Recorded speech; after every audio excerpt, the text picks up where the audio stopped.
Now, this week, a coalition of civil society organizations petitioned the Speaker of Parliament, Anita, among challenging Parliament's decision to reject the Alcohol Control Bill 2023, which sought to regulate the sale, purchase and consumption of alcohol in Uganda. Now, Parliament's decision followed the presentation of a report from the Committees on Trade and Health by Sylvia Nayebare on August 13th, 2024.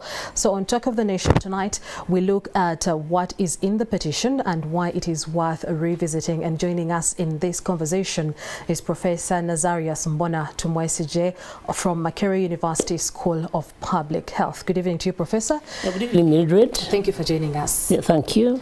So, Professor, let's start with the basics of why do you think it is important to regulate the consumption of alcohol, well knowing that this is part of an African way of life? Thank you so much. Yeah, indeed, alcohol has been really part and parcel of African way of life. Initiation to adulthood and so many marriage and burial and whatever, alcohol has been part of all that. Yes.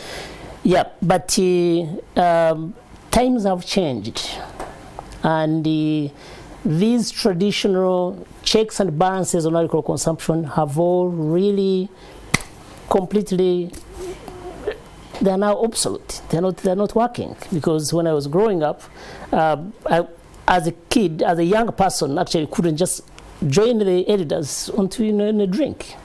Yeah. You had to ask permission, and there has to be, you know, it was not so easy. But now everybody, young people have money, and they just go and drink. The same with the ladies. Ladies couldn't just join people in a drink, men. So there were a number of checks and balances, but these they're not working at all. So now there's a need to regulate, because alcohol is everywhere. Every other person can manufacture alcohol.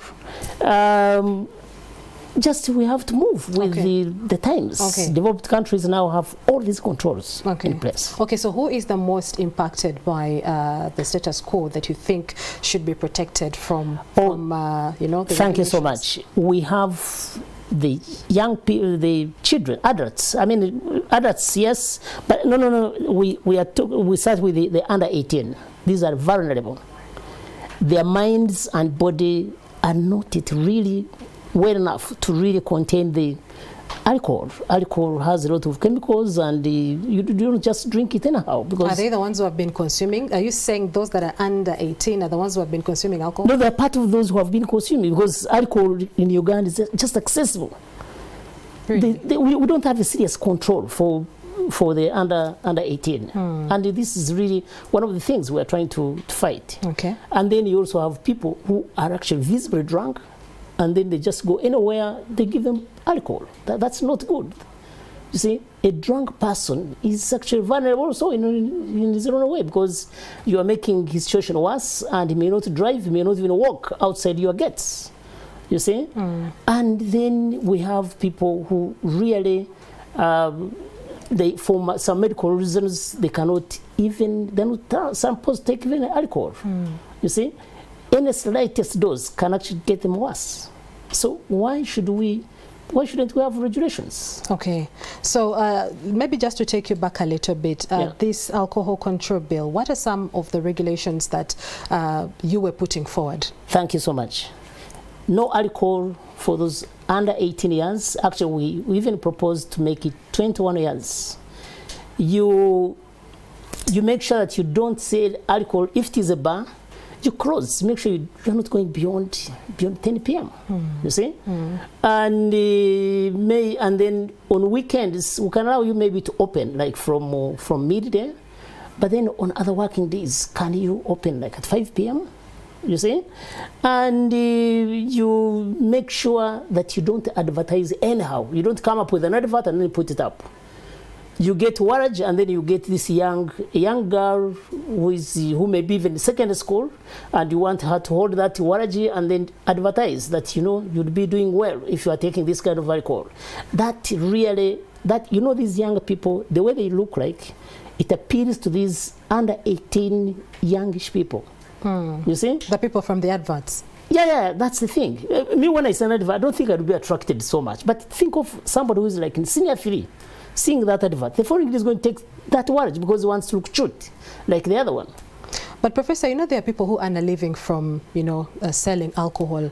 This is their business. This is their source of livelihood.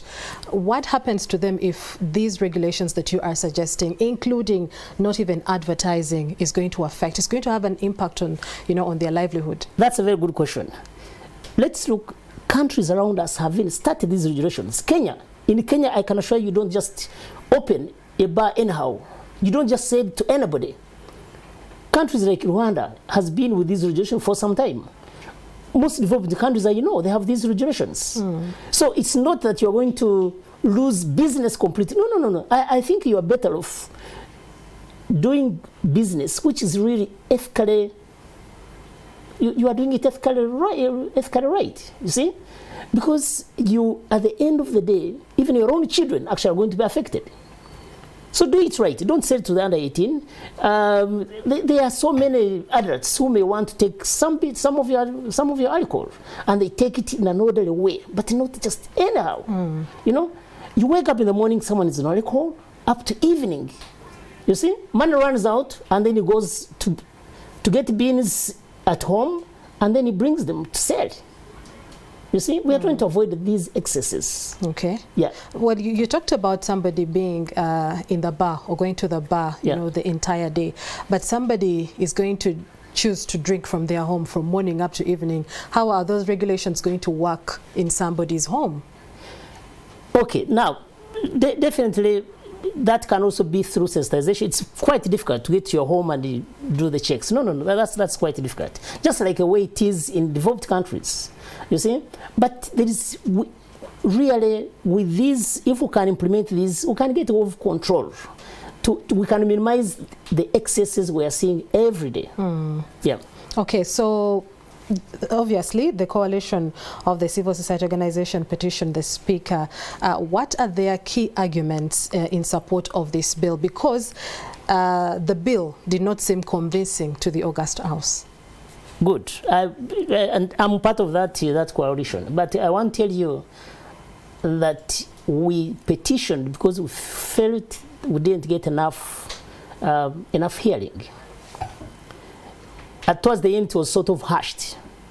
Now they're hearing you. Good. So we need really, we are requesting the Parliament to actually revisit the bill, because we have a lot of evidence showing the effects of alcohol abuse that are prevalent in this country. We are talking of too many things: road traffic accidents, cancers. We're not saying all cancers are caused by alcohol. No. But alcohol is a big contributory factor. You see, we're talking about intimate partner violence. So much. Uganda is among those in the high on the league of those with high prevalence of IPV. Yeah? Last time it was 40%. You know, intimate partner violence. That's quite high. These crimes which are related to alcohol, they're too much. Okay. Border accidents, much of these border accidents are actually, there is some alcohol consumption in it. You see? So we are saying, let's regulate, just like other countries. You see? In America, we can't go in a place, in a shop, and you just find an alcohol. No, that's not, it's possible. There are liquor shops for these alcohol and other commodities. You see? So, Professor, then how can we strike the balance, you know, of trying to preserve and ensure a healthy, you know, country or healthy citizenry without having, you know, the economic impact of it? Thanks. Let me tell you, many of us are hustlers. Many may even have a business somewhere and whatever, which may have something to do with alcohol or whatever. You are going to earn more money. You know, you earn more money if you have people who are your clients who are actually coming to take alcohol in an orderly way. You see? But the moment they are over drinking, they're going to be a nuisance. The moment they're over drinking, they're going to cause accidents. The moment they're over drinking, they're going to, you get the point? Some orderliness, really. Okay. In the long cumulative, you get more money from such people than actually people may want to over drink today and then chaos. Fighting and whatever, at home things are not good. No, you don't want that kind of situation. Okay, so then looking at the control bill, there are also concerns that this piece of legislature is only good on paper, but when it comes to the implementation is more than just, a headache. And the government struggled to keep bars closed during the lockdown. Thank you so much. How then? It's not a headache. People are as old as me, or even older, know that actually Idi Amin Dada did it. You'd be arrested if you would found just opening your bar and at any time of the working day. But I hope people remember that actually during that time we exported actually the highest amount of coffee. You get the point? So it creates some kind of order. It's possible. Our neighbors are doing it, so there's nothing like that. Our economy is not going to be affected drastically as people claim. No. If anything, I think we expect some growth in the economy as a result of good, orderly alcohol consumption. Okay. You see? Yes. It would be good if people would maybe stop it, but that's an impossibility. But can we have order in the way people are taking alcohol? Okay, Professor, so as we wrap up this conversation, what do you plan to do as a way of enabling a compromise to actually make this bill acceptable before the August House? Thank you so much. Every other day we're producing more evidence. You remember during the bill, some MPs were saying that, you know what, we shall lose votes if we support the bill. But do you know what? We have evidence now that actually people are supporting the bill. That's what we're getting from the field. You get the point? So we have more evidence to convince everybody. And also we are trying to use other means, because there was also some bit of politics in the final decision making on this. So we are also trying to see how we can really get to that as well. But I can assure you, we are getting ourselves ready to make sure that we push hard. We want to come to an understanding with the Parliament and other stakeholders that really the regulation is good for everybody. Be it president, be it the LC1 chairman, it's very good for everybody. Okay. Let's all try to embrace it. All right. Thank you so much. There you had the professor, that is Professor Nazarius Mbona Tumwesigye. He is from Makerere University School of Public Health. Thank you so much, Professor. We now take a break and return with news from the world of sport. Thank you so much.